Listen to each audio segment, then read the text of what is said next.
如果你的认知还局限于吃喝玩乐，那你的格局就被禁锢在了最肤浅的层面。真正的世面是你看到了世界的广度、人性的深度、社会的真实度。下面这7个阶段将助力你实现认知的飞跃。1. 破除地理的神秘面纱。很多人认为走过诸多地方就是见过世面，实则不然。仅仅是四处打卡拍照发圈，不过是把自己的身体从一个地点挪到另一个地点，就像邮差机械地传递邮件，或者只是风景中毫无灵魂的背景板。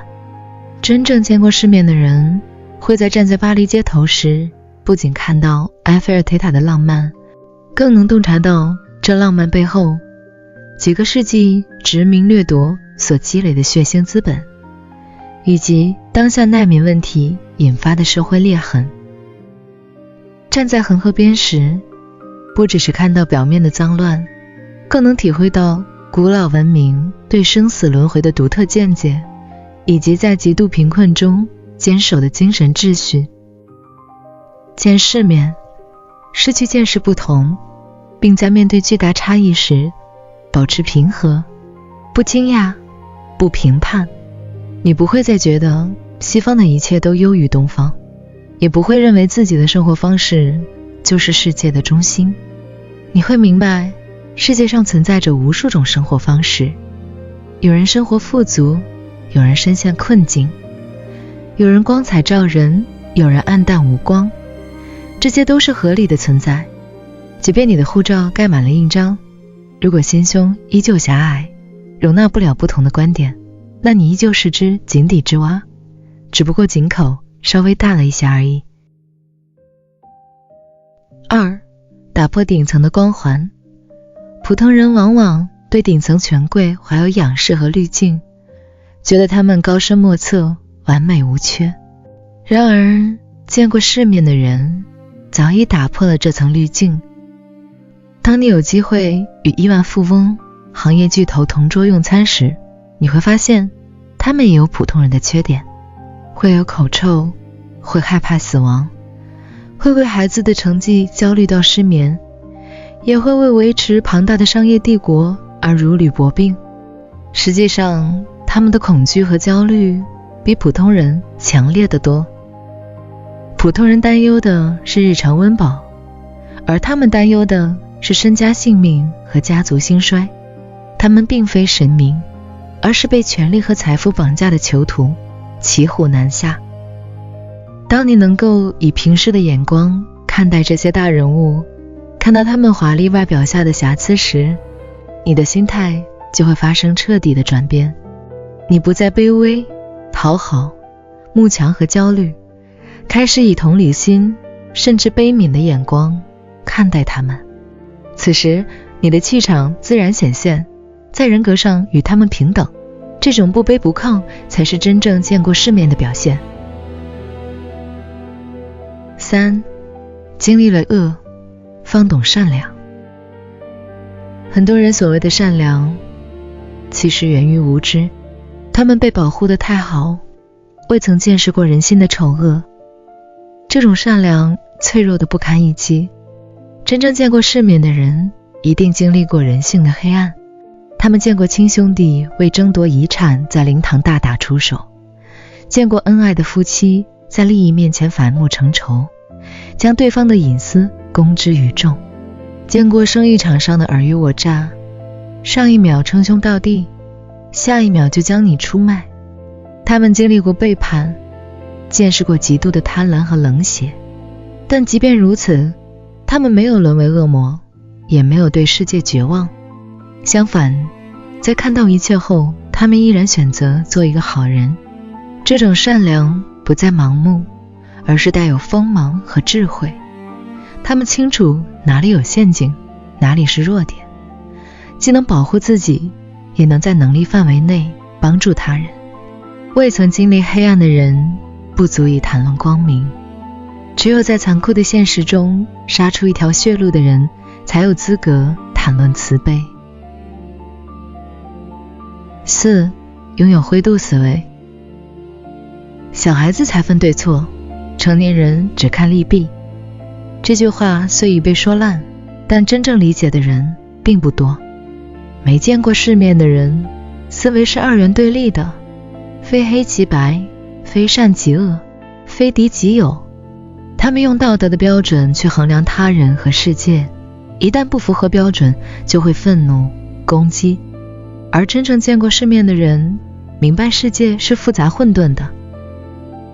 现实中可能存在作恶者富贵，行善者不得善终的情况。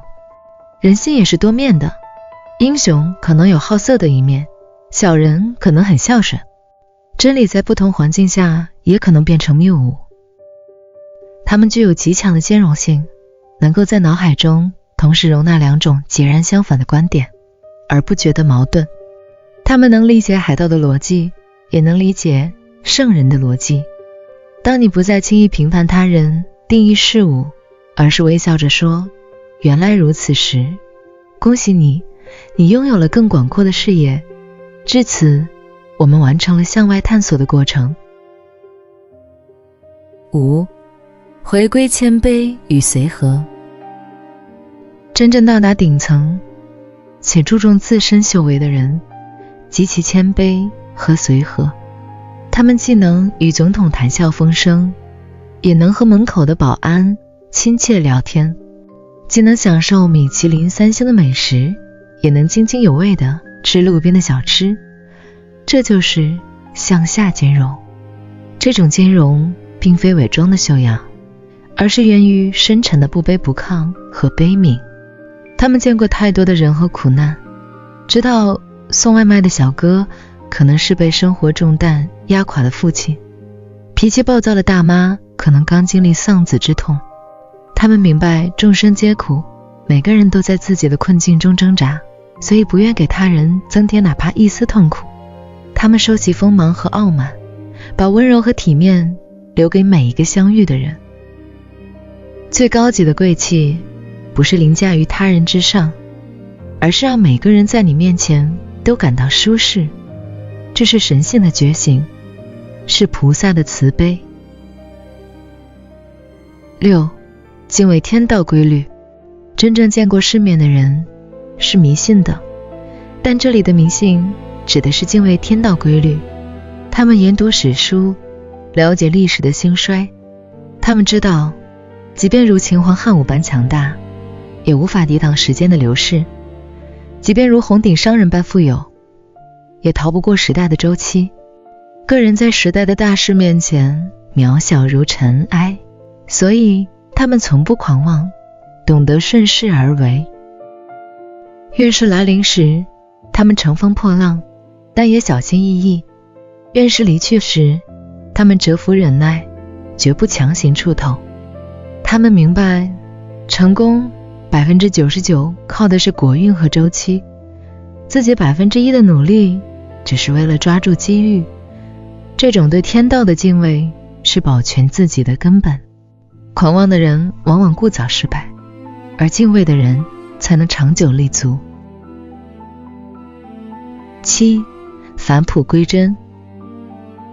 真正见过世面的人，尝遍世间美味后，发现最可口的还是家里的那碗白粥；穿遍世间华服后，觉得最舒适的还是纯棉的 T 恤；阅尽世间繁华后，意识到最珍贵的是晒在身上的那缕阳光。这就是绚烂之极归于平淡。他们不再追求刺激、新鲜和他人的认可，开始向内探寻自我。他们享受独处、发呆，享受与自己的灵魂对话。他们变得简单纯粹，宛如经历沧桑、穿越风暴后重生的孩子。当你历经千山万水，最终回到原点，遇见最初的自己时，你就真正见过了世面。真正的见世面，并非只看金钱、物质和表象，而是去见识世界的广度、人性的深度和社会的真实度，实现认知的升华，最终回归谦卑、通透和本真的自我。